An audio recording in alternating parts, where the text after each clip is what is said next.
village de Nimbrongo, commune de Ziou, province de Daouri, région du centre-sud. L'écosystème est sous la menace de produits chimiques utilisés dans le cadre de l'orpaillage. Mercure, cyanure et autres acides associés pour le besoin du traitement artisanal de l'or. Il y a lieu de parler de pollution vu que nous avons des rejets et ces rejets ont été prélevés, analysés, qui révèlent malheureusement des taux très élevés de ces métaux lourds-là dans les résidus abandonnés. À travers le projet Eau Clé du développement durable, le consortium SNV et WorldWaterNet agit dans ce périmètre depuis plus d'1 an avec l'assistance technique de l'IRSAT, l'Institut de recherche en sciences appliquées et technologies. Par le truchement de ce projet financé par l'ambassade du Royaume des Pays-Bas, il est question de décontaminer les lieux à travers une technique dénommée la phytorémédiation. C'est la composante 2 du projet ECDD qui est mise en œuvre, à savoir la régénération du sol et de la qualité et de la capacité de rétention de l'eau sur les territoires ciblés. La phytorémédiation, c'est le traitement des sols, de l'eau, par les plantes. Ça peut être même le traitement de l'air. Voilà. Différents compartiments de notre environnement peuvent être traités par les plantes. À l'image de ce que nous faisons, nous les humains, on se traite avec les plantes.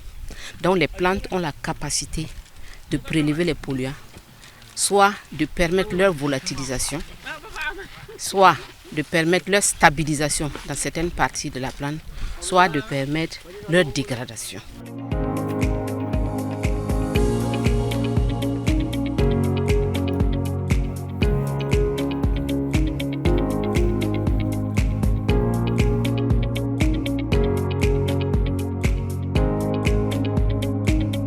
La phytorémédiation, elle est simple comme technologie à mettre en œuvre, elle est efficace, elle est robuste. C'est-à-dire que quand vous la mettez en place, il ne faut pas surveiller comme du lait sur le feu, ça marche tout seul. Soutenable économiquement par la population, on n'a pas besoin d'investir beaucoup de moyens, très peu de moyens. Et technologiquement, on n'a pas besoin d'une grande technicité pour la maintenir. Donc, c'est un investissement qui est durable. Donc, quand on considère l'ensemble de ces 3 aspects-là que j'ai rappelés, on peut dire que la phytorémédiation constitue l'une des pratiques GIR par excellence.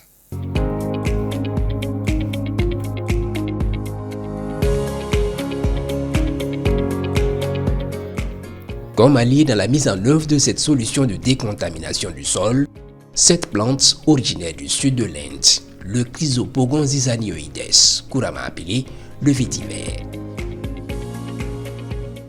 On dénombre sur ce site de phytorémédiation environ 6000 plants de Chrysopogon zizanioides. La plante peut procéder par phytodégradation, c'est-à-dire qu'au niveau de ses racines, il peut y avoir une dégradation des polluants. Il peut y avoir une phytostabilisation, c'est-à-dire que la plante peut stocker et stabiliser à travers la formation de complexes et qui ne sont plus dangereux parce qu'en ce moment, l'élément que nous voulons supprimer est stabilisé à travers un complexe, donc il n'est plus disponible. Il peut y avoir une phytovolatilisation, donc à ce moment-là, certains polluants peuvent être volatilisés. Avec des racines solides et pouvant atteindre 2 mètres de profondeur, le Chrysopogon zizanioides est une herbe qui s'adapte à diverses conditions climatiques.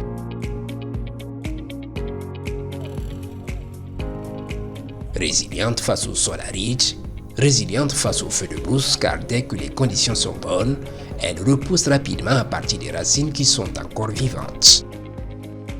L'objectif est de capter le maximum de polluants en provenance de ce site de traitement artisanal de l'or.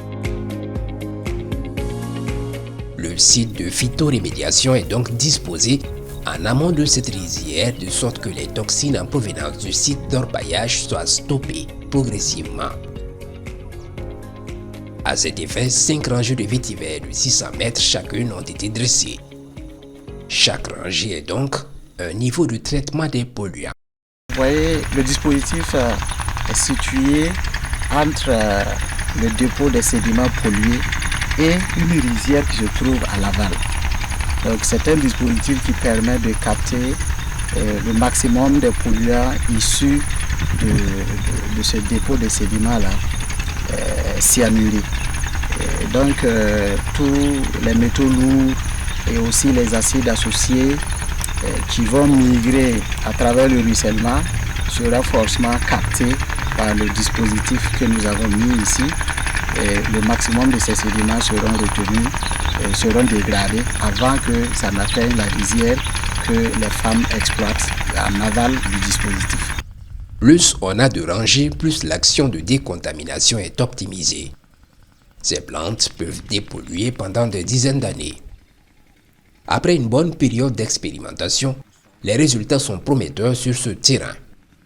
En plus d'être décontaminé, le sol se reconstitue progressivement.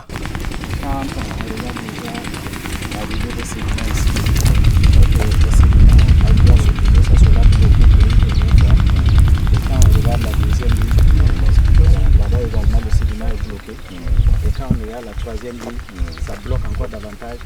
Et la quatrième ligne là-bas, on voit que l'herbe a déjà poussé beaucoup. Donc ça permet de récupérer vraiment le sol. Voilà, en dehors des polluants qui sont là dans le sol. On peut aller voir la quatrième. Cette plante, utilisée depuis des décennies à travers le monde, incarne véritablement la solidité. Difficile de l'arracher à main nue. Autre avantage, elle n'est pas envahissante. C'est une plante non invasive. Ça veut dire que la plante ne se reproduit pas par graines. Et elle se reproduit par différentes méthodes, dont le bouturage. Nous avons utilisé le bouturage. Et la plante, là où vous l'avez placée, elle reste là-bas. Elle grandit, mais elle n'est pas envahissante. Mais le champ d'action du Chrysopogonzis anioides va au-delà de la lutte contre la dépollution. Il est utile dans la lutte contre l'érosion, dans la fertilisation des sols, peut servir de haie vive et la liste n'est pas exhaustive. Quand nous regardons, les résultats sont satisfaisants et nous osons croire que vraiment cette technologie contribuera à résoudre nos problèmes. Je profite de cette tribune bien sûr aussi pour faire un appel à la population, plus précisément à ces orpailleurs qui utilisent les produits chimiques. C'est essayer de travailler bien sûr avec les structures habilitées au niveau du ministère des Mines pour éviter la pollution de l'environnement. Un peu plus loin du site de phytorémédiation, il faut s'assurer également de la qualité de l'eau et du sol, car ce dispositif est censé protéger même au-delà de ce périmètre. Et l'exercice du jour consiste à faire des prélèvements dans des points d'eau avant de prendre les mesures qui s'imposent. C'est un exercice méticuleux. Voilà, je demande à ce qu'on enflamme le bout pour éviter que s'il y a des germes, ça peut être neutralisé. Parce que l'eau qui vient, en fait, peut ne pas contenir les germes, mais si les germes sont déposés au bout du robinet ou de la pompe, je vais dire, voilà, ça peut venir. On peut prendre juste ça, alors que non, le fourrage est sans souci. Une quinzaine de points d'eau recevront ce matin la visite des techniciens. 14 pompes à motricité humaine et un puits. 2 communes sont concernées par cette opération, Bungu et Zio. Les contrôleurs sont déjà passés dans les localités de Tungu, Bugzio, Tambiskou et Tonkini pour ne citer que cela. D'ores et déjà au niveau des sites miniers, avant il y avait des morts d'animaux, voilà, à tout moment. Mais le fait qu'on a commencé le projet, la mise en œuvre du projet, on a remarqué vraiment qu'il y a eu une diminution drastique des morts d'animaux. Donc on sent vraiment qu'il y a un impact, voilà, positif au niveau des communautés. À vous là, il faut peut-être prendre des dispositions urgentes. Ce fourrage a mauvaise réputation. Les habitants du village le suspectent d'être pollué. Le projet a bien fait de venir. Nous sommes très contents de ce qu'ils sont en train de faire là. Donc, ça va empêcher les autres fourrages d'être pollués comme celle-là. Mais avant confirmation, il faut naturellement procéder à des analyses.